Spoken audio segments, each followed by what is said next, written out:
ले आए। और रफ़ी साहब आज के हमारे दर्स के जो फाउंडर भी हैं, उनसे मैं गुजारिश करूंगा कि 2 मिनट 3 मिनट के अंदर आप अपनी बात यहाँ पर रखें और उसके बाद हम लोग बाकायदा आज के शेड्यूल प्रोग्राम की तरफ आ जाएंगे।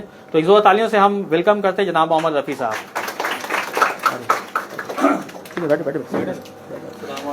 नाज़रीन, मैं आपको बताता चलूँ, दर्स एजुकेशन सेंटर 15 अगस्त हैप्पी इंडिपेंडेंस डे 80वां जो है जश्न आज़ादी पूरे हिंदुस्तान में मनाया जा रहा है। वाकई जान जान हिंदुस्तान और एक्सक्लूसिव कवरेज देख रहे हैं द लोकल जर्नल्स की।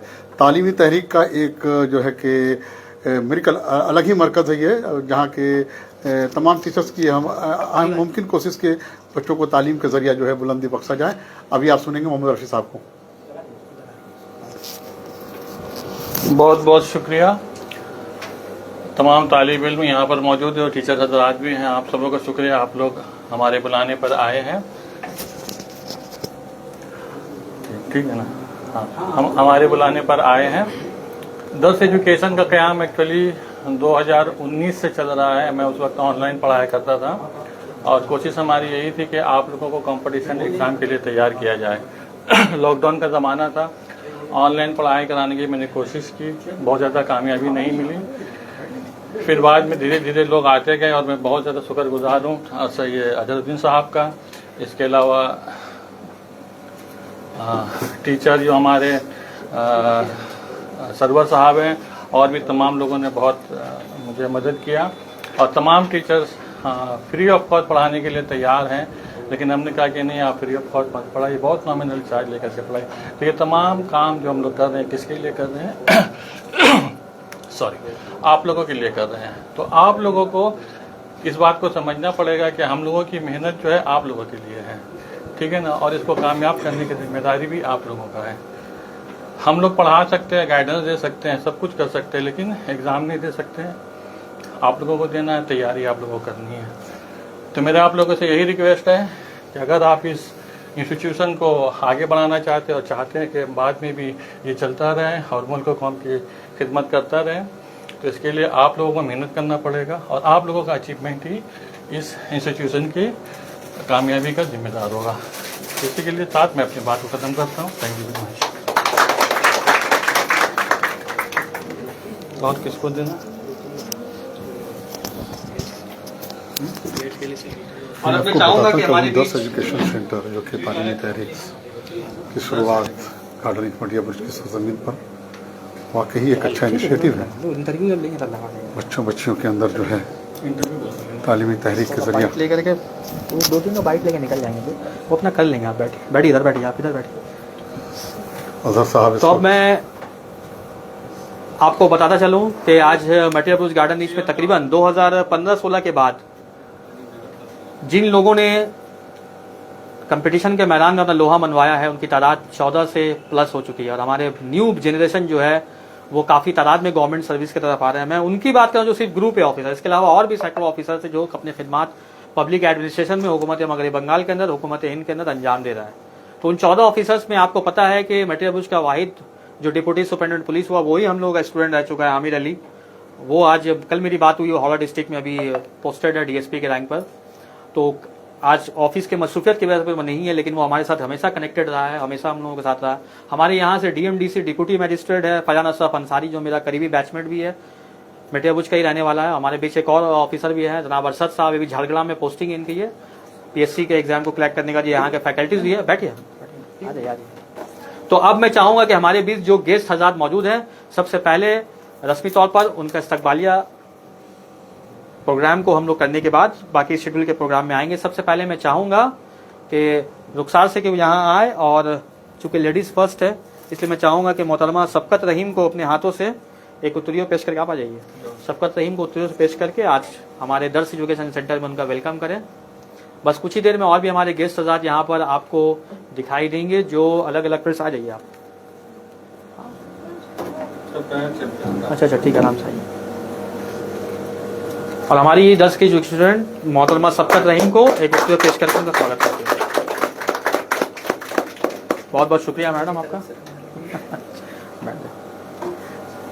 और उसके बाद में हमारे बहुत ही एक्टिव मेंबर और हमारे कोर्स कोऑर्डिनेटर भी हैं, जो हम लोगों तो हफ्ते में 1 दिन 2 दिन ही वक्त दे पाते हैं ऑफिस के वजह से, लेकिन जो पूरे हफ्ते मेहनत कर रहे हैं तमाम एग्जाम के पैटर्न को ठीक करने में, रूटीन बनाने में, शेड्यूल बनाने में, मेरी मुराद जनाब मास्टर महबूब आलम साहब से कि वो स्टेज पर आए और हमारे सीनियर एडवोकेट और हमारे आज के खुसूसी मेहमान जनाब कलाम एडवोकेट साहब को अपने हाथों से सबों का शानदार इस्तेमाल और उसके बाद सेंटर में हमारे बीच और एक सीनियर टीचर जनाब मोहम्मद इकबाल साहब भी मौजूद हैं। मैं चाहूंगा समझ क्या नाम दूंगा अरहान से कि आप स्टेज पर आ जाएं और जनाब मोहम्मद इकबाल साहब को अपने हाथों से उत्तरीय पेश करके उनका हम लोग वेलकम करते हैं, इस्तकबालिया करते हैं। एक जोर तालियां हो जाए मास्टर मोहम्मद इकबाल साहब के, क्योंकि हम लोग भी स्टार रह चुके हैं। ये मेटियाबुर्ज हाई स्कूल में जब हम लोग की पढ़ाई करते थे उस वक्त भी सर टीचर थे और अपनी जिम्मेदारी बखूबी निभा रहे हैं। मुझे बेहद खुशी कि आज के प्रोग्राम में उन्होंने शिरकत की, बहुत बहुत शुक्रिया सर। और हमारे बीच और एक टीचर हमारे खुसूसी मेहमान के साथ यहाँ पर हैं। मैं मीर से गुजारिश करूँ कि स्टेज पर आए और अपने हाथों से जनाब साहब समीम साहब को एक फूलों का एक उत्तरीय पेश करके उनका स्वागत करें। आज सर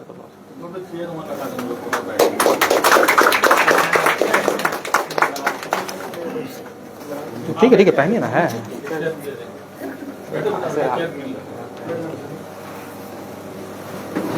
ठीक है क्लियर है। और हमारे team of group of teams में दर्स में जनाब मोहम्मद अरशद जो WBCS के लिए भी तैयारी करवाते हैं और अभी ये PSC क्लर्कशिप का एग्जाम निकाल के इनकी पोस्टिंग अभी झारग्राम डिस्ट्रिक्ट में वहां से ये आए हैं और मेटियाबुर्ज से भी इनका ताल्लुक है जनाब मोहम्मद अरशद को। मैं चाहूंगा कि आ जाइए बेटा आप अरसलान अपने हाथों से एक छोटे से बच्चे की तरह एक तोहफा कबूल करिए।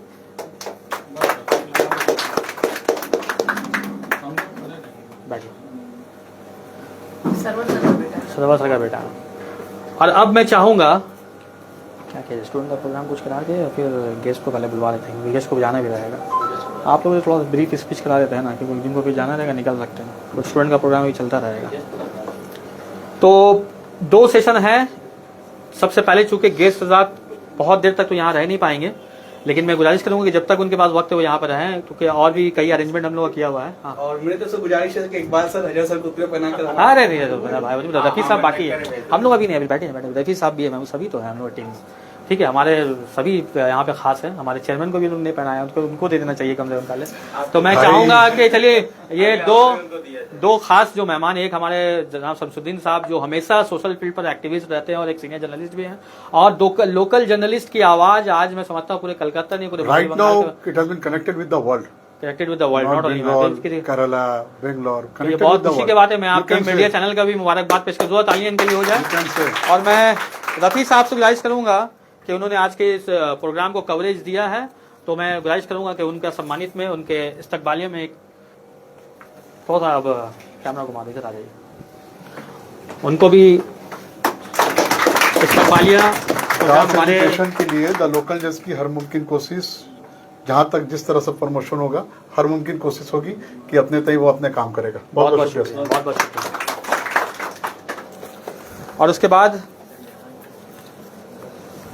वो शख्स जिसकी सोच अगर ये नहीं होती तो आज हम लोग यहाँ पर जमा नहीं होते।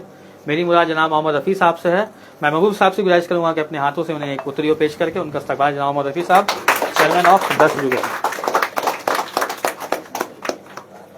और हमारे भाई हैं महबूब भाई, चूंकि हमारे इनकी तारीफ जितनी की जाए कम है, इनको मैं खुद अपने हाथों से ये उत्तरीय पहना रहा हूँ। देखिए हम लोग अल्हम्दुलिल्लाह जिंदगी में शफकत जानती है, कलाम साहब, हम लोग बहुत इवेंट, बहुत प्रोग्राम में जाते हैं, बहुत हौसला अफजाई मिलती है, लेकिन जो अपनी मिट्टी की बात होती है उसकी अलग खुशबू है। कि यूनान, मिस्र, रोमा सब मिट गए जहां से, अब तक मगर है बाकी नामो निशा हमारा, सारे जहां से अच्छा हिंदुस्तान हमारा, हम बुलबुलें हैं इसकी ये गुलिस्तान हमारा। तो आपके लिए ये बात याद रखिए कि आज हमारी कौम जो पीछे चली जाती जा रही है उसकी एक ही वजह है, तालीम से दूरी। अल्लामा इकबाल ने क्या खूब कहा है कि हैरत है कि तालीम व तरक्की में है पीछे, हैरत है कि तालीम व तरक्की में है पीछे। उन्होंने तालीम भी कहा और तरक्की भी कहा, तालीम को भी तरक्की से जोड़ा है और तरक्की को तालीम से जोड़ा है। तो शायर मस्जिद ने क्या खूब कहा है कि हैरत है कि तालीम व तरक्की में है पीछे, जिस कौम का आगाज ही इकरा से हुआ था। तो हमारी शुरुआत तो इकरा बिस्मिका रब्बिकल लज़ी खलक है, पढ़ने से, और आज हम ही सबसे ज्यादा दूर होते चले गए हैं। तो मेरी ये गुजारिश है ये प्लेटफॉर्म से कि हमारे जितने भी यहाँ टीचर हज़रात मौजूद है, जो भी गेस्ट यहाँ पर आएंगे और आने वाले हैं और जो आ चुके हैं, उन सभी का एक कॉमन एजेंडा है कि आपको आज के करंट अफेयर्स के बारे में, आज के दौर जदीद के बारे में, आज के कम्पिटिटिव वर्ल्ड के बारे में बताएं, ताकि आप पब्लिक एडमिनिस्ट्रेशन में जब तक आप हिस्सा नहीं बन पाइएगा, आप किसी की मदद 1 दिन, 2 दिन, 1 हफ्ते, 1 साल, 2 साल कर सकते हैं, लेकिन यकीन जानिए कि आप जब किसी पोजीशन पर पहुंच जाइएगा तो आपकी जब तक उम्र रिटायरमेंट की नहीं होती तब तक आप अपने कौम मिल्लत के लिए काम कर सकते हैं। ये चीज याद रखें। और कोई माई के लाल के अंदर इतनी हिम्मत नहीं है कि आपको उस चीज से हटा सके। ना कोई ये पॉलिटिकल पोस्ट है, ना कोई ये नॉमिनेटेड पोस्ट है, ना ये रिकमेंडेशन किसी ने किया हुआ। ये आपने अपनी काबिलियत से जो पाया है, आप चाहे किसी भी सिचुएशन में रहे। तो चूंकि ये है हमारा एजुकेशनल प्रोग्राम, इसलिए मजीद इसमें मैं तूल नहीं दूंगा। बातें बहुत सारी होती है, हम लोग हर प्रोग्राम में, हर इवेंट में डिस्कशन करते हैं, स्टूडेंट के साथ हम लोग सेमिनार करते हैं, वेबिनार करते हैं, पब्लिक इंटरेक्शन करते हैं। लेकिन आज का ये मौजू है कि इंडिपेंडेंस डे के मौके पर ये पैगाम लेके जाएं कि अगर तालीम और तरक्की में हम पीछे हैं, तालीम में अगर पीछे हैं, तो वाकई आप यकीनन आप तरक्की नहीं कर सकते। वो 2-4 एक्सेप्शन है, उनको भी देखिएगा कहीं ना कहीं, जो आज विदाउट तालीम हासिल किए भी बड़े बड़े बिजनेस टाइकून बन गए, लेकिन उनको भी 4-5 आदमी अपने पास चार्टर्ड अकाउंटेंट की शक्ल में, एडवाइजर की शक्ल में, कंसल्टेंट की शक्ल में रखना पड़ता है, क्योंकि वो उनके मेन पिलर होते हैं। अकबर बादशाह बहुत ज्यादा तो पढ़े लिखे नहीं थे, बिल्कुल इलिटरेट, लेकिन जब तक उनके 9 रत्न नहीं होते तो क्या अकबर कभी इतना सक्सेसफुल हो पाता? राजा बीरबल है, तानसेन है, हर फील्ड में, म्यूजिशियन के लिए अलग, लैंड रिफॉर्म। आपको पता है कि आज भी जो government of India land reform जो ब्रिटिश गवर्नमेंट ने अपनाया, वो टोडरमल के बंदोबस्त सिस्टम से है, जब्ती सिस्टम जिसको बोलते थे हम लोग। जब्त सिस्टम आज का है, मुगल पीरियड का एरा है, उसे फिर दिल्ली सल्तनत से कन्वर्ट होकर के वो फिरोज शाह तुगलक के वक्त से कन्वर्ट होते होते ये तुगलक से फिर सैयद डायनेस्टी, उसके बाद फिर ये मुगल डायनेस्टी में आया। और अब तक उसके गवर्नमेंट ऑफ इंडिया एक्ट 1935 में भी कुछ जो टॉपिक्स है वो जब्ती सिस्टम के हैं, जो बाद में अलग अलग टाइम में अमेंडमेंट करके इसे चेंज कर दिया गया। आपको यह पता होना चाहिए। तो हमारे इस सरजमीन से सभी ने कुर्बानी दी है, और आज ये आज़ादी का परचम जो इतने शानदार तरीके से लहर रहा है, इसके पीछे सभी कुर्बानी है। तो मैं चाहूंगा कि सबसे पहले हमारे जो सीनियर एडवोकेट जनाब कलाम एडवोकेट साहब से गुजारिश करूंगा कि वो स्टेज पर आएँ और 2-4 बातें हमारे स्टूडेंट्स के मोटिवेशन के लिए कहें। मैं उनके अरे उत्तरी और पेश कर दिया जाएगा, ठीक है, उन्हीं के हाथ दिलवा दीजिएगा। हाँ जी सर, आइए आप। आपकी गुजारिश है कि वो अजहर साहब को स्टूडेंट से लड़कियों और फिर स्टेज संभालेंगे। आइए।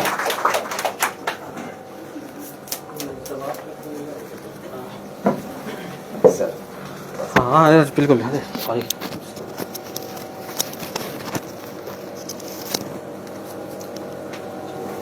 मोहतरम जनाब गेस्ट हजरात और हमारे सामने तशरीफ़ लाए तमाम स्टूडेंट और हमारे जर्नलिस्ट साहब, तमाम लोगों को यौम आज़ादी का बहुत बहुत मुबारकबाद।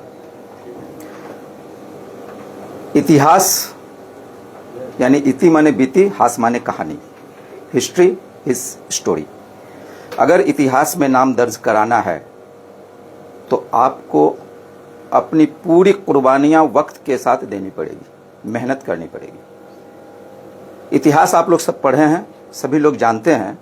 मैं चूंकि लॉयर हूं तो मैं थोड़ी सी बात इस चीज़ के लिए ही मैं कहूँगा कि हिंदुस्तान की आज़ादी में सबसे बड़ा रोल अगर कोई अदा किया तो वो बैरिस्टर और लॉयर ही थे, जिनके इंस्पिरेशन से तमाम लोग आगे बढ़े, अपनी कुर्बानियाँ दी, और हमारे जो पूर्वज थे उन लोगों ने कुर्बानियाँ देकर हिंदुस्तान को आज़ाद करवाया।